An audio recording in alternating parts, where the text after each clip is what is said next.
Still waiting for live video signal.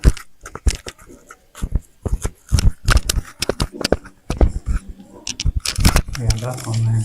We are back online.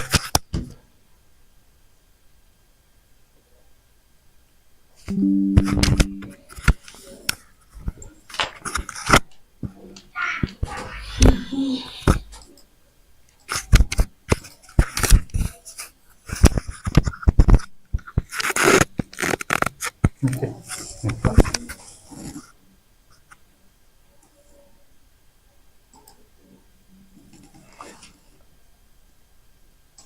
Oh, we are very sorry for the break in the transmission. So we are back on the show again.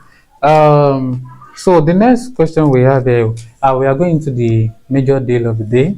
What are the things that fosters bond in a relationship? You know, our topic says unbreakable bonds. What are those hidden secrets Okay. that strengthens That's marriages? marriages. Yes, that gives that makes a marriage to be blissful. Okay. A lot. Marriage, like I to tell some persons, marriage is beautiful. Marriage is a beautiful experience. Marriage can be blissful. Are you getting it now? Marriage can be blissful. Marriage can be enjoyed, not to be endured. So you can actually enjoy your marriage. You can actually have a blissful marriage. You can have a wonderful experience with your spouse when, like I said earlier, you go into marriage with the understanding that this marriage is for better, for worse. No matter what happened in this marriage, I'm going to stay put. No matter the challenges that come into this marriage, I'm going to stay put. So you must carry that mindset first, that this marriage is going to last. We are not into marriage for a short time. We are into marriage for a long time goal. And for the marriage to be blissful, you must first of all remember how you start from. When you are into a relationship, there is this butterfly in our stomach that most of us have. When you see that brother, when you see that sister, there is this joy that comes into your heart. And you tell yourself, if I don't marry this sister, if I don't marry this brother, I will not marry another person. And now you are not into that marriage. And there are so many challenges. Or maybe the person that you used to know is not looking like that person anymore. So how do you not keep that marriage blissful? How do you not keep that marriage a happy one? One of the things you must know is for you to renew the fondness. Renew the amortization that you have in that marriage. Like I used to tell someone, that attraction that you have from the beginning, let it not die. You are attracted to this sister, you are attracted to that brother before you get into marriage. And now you are not in marriage. You must continually renew that fondness. You must continually renew that amortization. You love this person. You want to be with this person. So you keep renewing it. Renew the wine in that marriage. So that it will not become so boring. Because it is a long-term thing. Then another thing you must understand is that you must keep loving your spouse. The Bible says that man, love your wife. Woman, be submissive to your husband. Is that not what the Bible said? Man, love your wife. Woman, be submissive. I used to tell people that when a man loves his wife, submissiveness becomes very easy. Whatever you want that woman to do for you becomes very easy. But when you don't love your spouse, there will not be bliss in that home. So as couple that are in marriage, first of all, you must always love your wife. And as a woman, you must be submissive to your spouse. And not take submissiveness as what? As love. Ask any man, a woman that does the things that he wants her to do. He sees that woman as a woman that loves him. He sees that woman as a woman that wants to be with him. So men see submissiveness as what? As love. So when you love your wife, it becomes very easy for her to be submissive. Another thing you must do is that you must understand that there's going to be challenges in marriage. So you must be prayerful. Prayer is the key to what? To blissful marriage. How is your prayer altar? They say the family that prays together what? Stays together. Do you pray with your spouse? Do you pray about that situation with your spouse? Or are you just living in that marriage the way it comes? If you must have that bliss, fine, there are challenges. I know of couples that have challenges in their finance, but because of their prayer altar, that never went dry. They were still happy together as a couple. And at the end of the day, they were able to come out of that financial situation. And their marriage still stays intact. So you must be prayerful. Another thing, you must know that there must be issues that will lead you to want to hate your spouse. Your spouse will do something to you that will make you to want to hate him. This is not the man I used to love. This is not the woman I used to love. So what do? You must be ready to forgive. Forgiveness is very easy. But it's difficult to some persons. Because they are not ready to say sorry. It's not difficult for you to say, I'm sorry. I know I know I did wrong. My spouse, I'm sorry. I don't know if you are getting me now. So when you tell sorry most of the times, even when you know you are not the one at fault, you discover that those issues that would have become a time bomb in your home will naturally just die down. So you must be ready to forgive your spouse. Some person tells you they forgive, but they don't forget. If you don't forget, how do you forgive? I don't know if you are getting me. So you must be ready to forgive. At the same time, what? Forget. So if you forgive and forget, no matter what the person now does in the future, you don't just go back to reference. That's the same thing you did in the year 1900. Now you are repeating it in 2024. I don't know if you are getting it now. But because you lack that spirit of forgiveness, it brings about issues. But when you forgive your spouse easily, you'll discover that there will be bliss in that home. People will be like, do they not quarrel in this house? They do. But they have a way of just coming together, forgiving themselves, laughing over issues. You just go, don't talk in their matter, these two couples. Now you don't settle because they have a way of coming back together. I don't know if you are getting me now. Another thing you must understand that they said a bed that is cold can also lead to issues in marriage. Marriage has to do with sex. Sex is involved in marriage. So as couples that are married, do you know that this issue of sex crops into Christendom? People have many issues in marriages. People that have issues about sex are Christians, not even the pagans, because they feel sex is not holy. But I must make us understand today that sex is as good as holy. As a matter of fact, God is more interested in our sexual life. Because without sex, there is no procreation. So if you are in a marriage, you must be ready to give your body, soul, everything that you have to your spouse. Even the book of Proverbs, can we go there? Can we go to the book of Proverbs? When the Bible talks about satisfaction. The book of Proverbs. Let's just go through there. Let me see if I can get that. Proverbs, I think Proverbs chapter 5. Proverbs chapter 5, if you are there as the host, you can just quickly help us. But let me see if I can open it. Proverbs chapter 5, verse 18 to 19. Proverbs 5, 18. Proverbs 5, 18. Proverbs 5, 18 to 19. Okay. It says, Proverbs 5, yes, verse 18 to 19. Okay. Says, let thy foundation Okay. be blessed, Okay. and rejoice with the wife of your youth. Okay.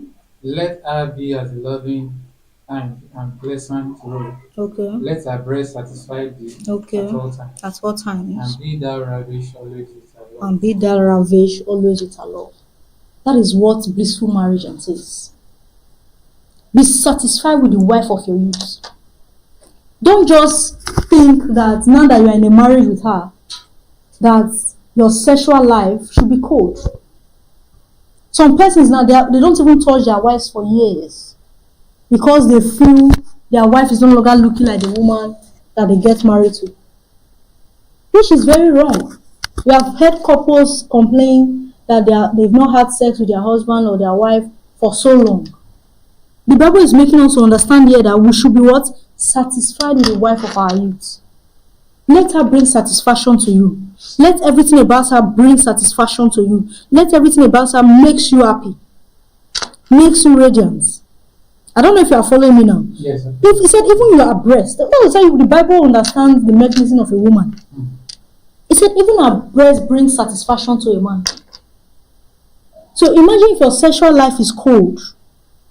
Do you think that marriage will have a blissful marriage? It's not possible. He said, let her be as loving heed and pleasant roe. Let her breast satisfied be at all times, and be thou ravaged always with her love. Whatever love she shows to you, whatever way she shows it, let her love makes you happy. Let it be pleasant to you at always. I don't know if you are getting me now. So these things brings about blissful marriages. It is not like some person will say, when I thought she was the will of God for me. Now that I'm married to her, she's not the will of God for me. And I tell people, whoever you get married to, whatever you choose for yourself is the will of God for you. So you must accept her the way she is. So there's no second will. There's no second will. But because yes, permitted will of God. Is anything like permitted? There is nothing like permissive will of God. Okay, permissive will of God. Thank you. Are you getting it now? Let me just manage her since I could not see the will of God for my life. No, there's nothing like that. Whoever you choose, because a woman is like a raw material to a man.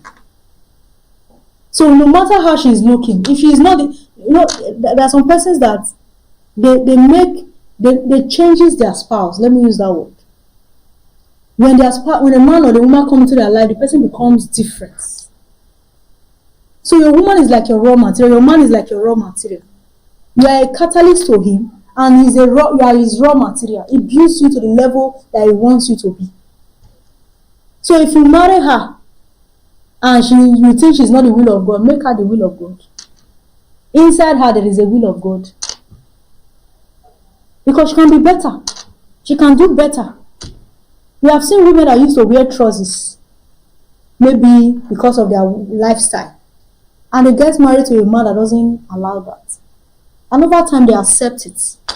And they become that woman. You see them, you call them a godly woman. But have you checked her past? Was she like that before? Are you getting it now? So she becomes the will. Are you getting it? She becomes the will of God for you because she is your raw material. You made her to become who you want. There are some men too. They also like a woman that puts on trousers. So if a woman does not put on trousers before now, they make her to start putting on trousers. That becomes the will of God for them. You can't change it. You can't beat around the bush about it. The will of God is who you choose. Like I said earlier, you don't start hearing God in the issue of marriage when you have not been hearing God in the issue of your career, in the issue of your business, in the issue of your life. So, like a man that you have not seen God's face before now. Before now, for anything. For anything. When it's time for marriage. When it's not time for marriage, you now go to a mountain in Akumba, in Akoko, or wherever. You are there, father. Why? And you have a description of father. Why not in Oluku? If there's a mountain in Oluku, you can go to Oluku. Are you getting it now? You have a description of a woman in your mind. But you are praying for the will of God. Doesn't work that way. It doesn't. So if you must have a blissful home, let your will be your will. It is what you choose. It's your property. It's your decision. Some persons save their husband's names as my choice. Their wife's names as my choice. Nobody chooses her for you. So make your choice the will of God. You are a Christian, so make her a Christian. If she doesn't know the things of God, make her to know the things of God. And you start your homes become blissful. Sorry to cut you short. You said if she's not a Christian, make her a Christian. Yes. Is it possible for a man to change a man? I think yes. it's only God that changes. See, that's what I'm telling you, that people do things for love. I have a friend today. She's from Aunchi. And Aunchi, you know that they practice Muslim. Majority of them, they are Muslims. Majority of the families in Aunchi, they are from Muslim family. She's from a Muslim family. Her husband is a redeemer. They were dating while they were in school. Sometimes you follow him to campus fellowship. I don't know if you are getting me now. Sometimes Because of love, she just discovered that over time, she was not seeing herself going to mosque.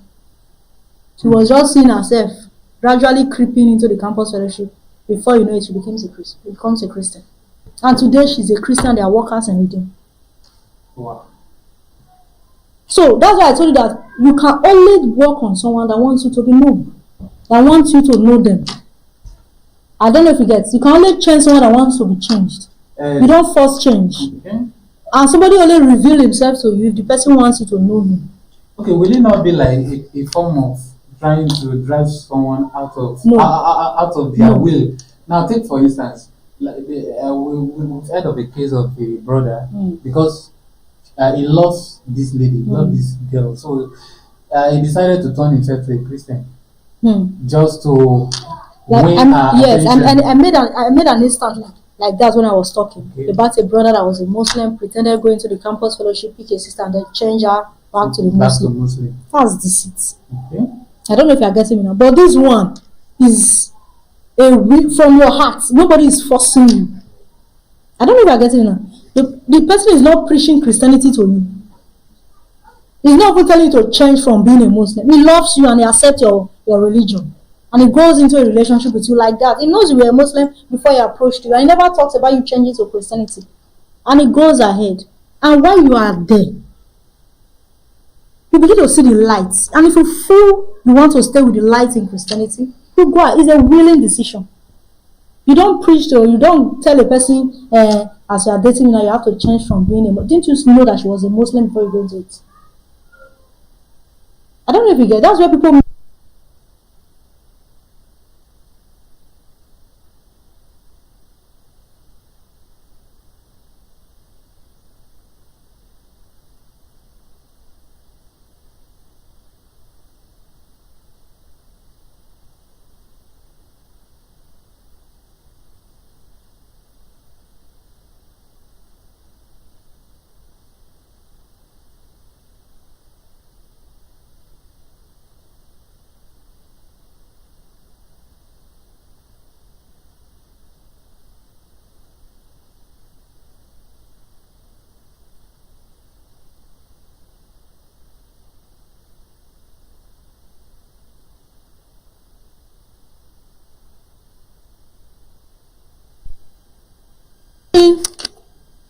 I didn't get married to a man that, forced me into changing to someone I don't want to be. I don't know if you are following me now. He accepted me the way I am. Over time, I also accepted what he wants. And we became close. And then we got married. So that's it. You don't force religion on people. You don't force certain lifestyle on people. So that's how it goes. Thank you. All right, thank you very much, Ma. Now it's time to take questions from our listeners. If you have any question, you'll be listening to our counselor, Mrs. Adefabi Jubilee, for some time now. So it's time to ask your question. If you have any question to ask her, she's here to answer your question. You can drop your questions on the comment box. On Facebook, if you are watching us on Facebook, you can drop your question now. And if you are watching on Instagram, you can kindly drop your question.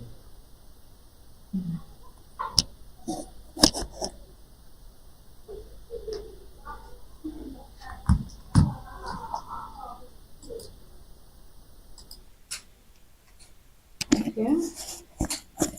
So while we are waiting for our viewers for their questions,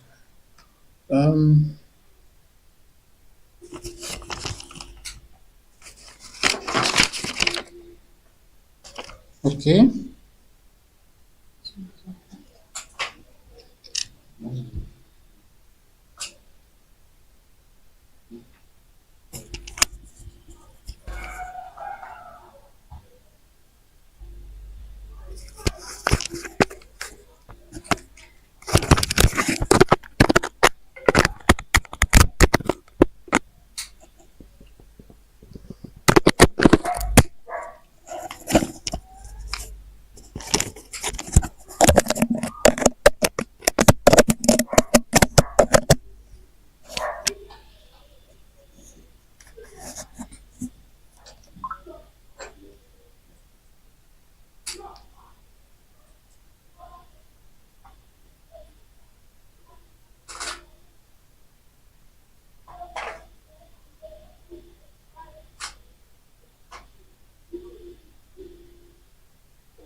while we are waiting for our viewers for their questions, so Mama, we've heard of people that are in abusive marriages. So, what do you think? Is it proper for them to stay, or they should walk out of such a relationship? Definitely, you need to walk out of an abusive relationship. But I think the Bible says what God has joined together, let no man put asunder. When you are talking about relationship, it's different from marriage. Okay. When you are in a relationship with someone that you are not married to, and is already abusive, okay, talking down at you,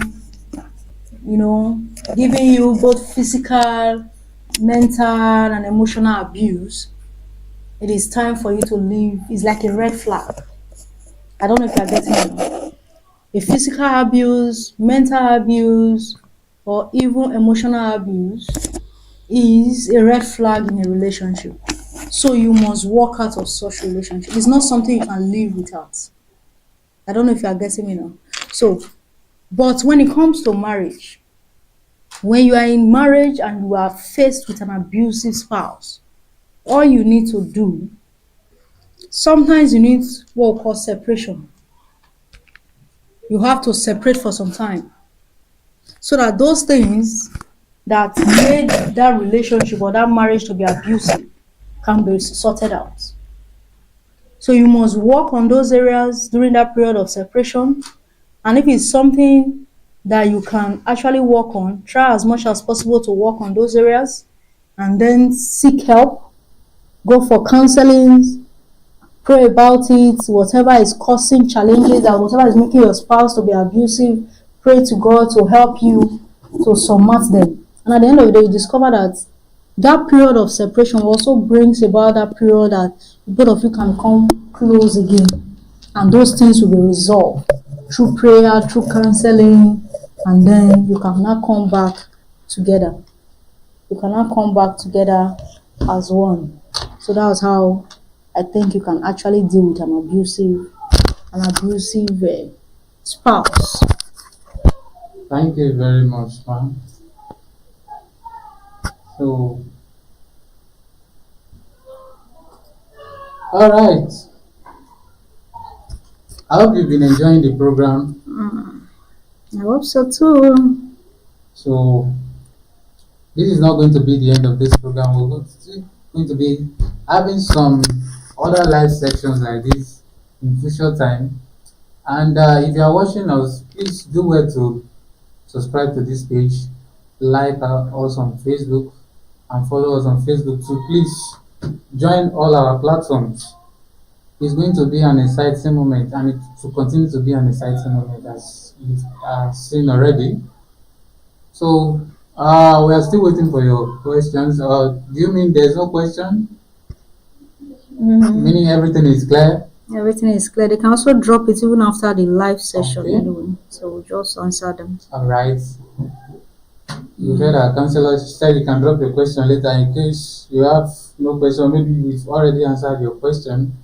You can kindly drop them on the comment section. We'll come back and ensure that we'll answer all your questions.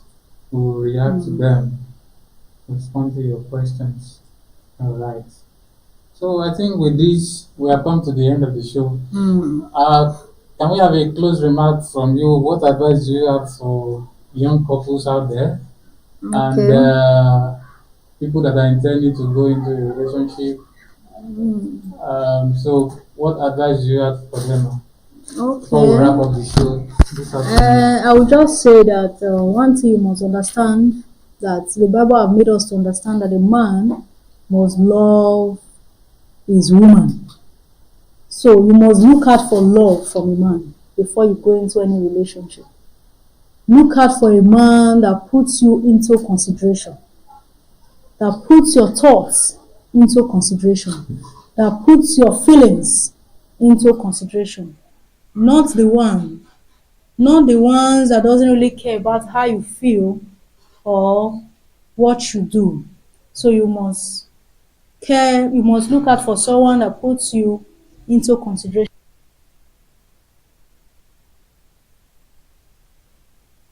Look out for a man that puts you into consideration at all times, that have your interest.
Okay, what are the signs that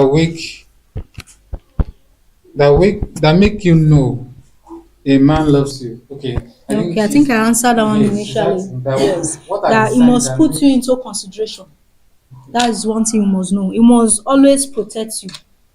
I don't know if you are getting me now. He must put you into consideration. He must always protect you. He must always spend time with you. You know, at least out of 24 hours a day, you should be able to have a time to, like, want to call you or text you or even want to check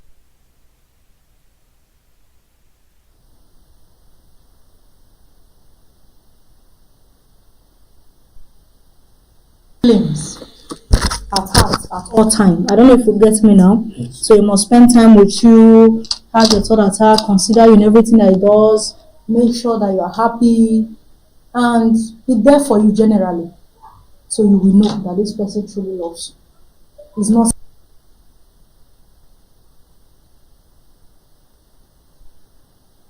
always. They think about themselves, they think about things that benefit them. If it doesn't benefit them, they are not involved. So such person, you have to,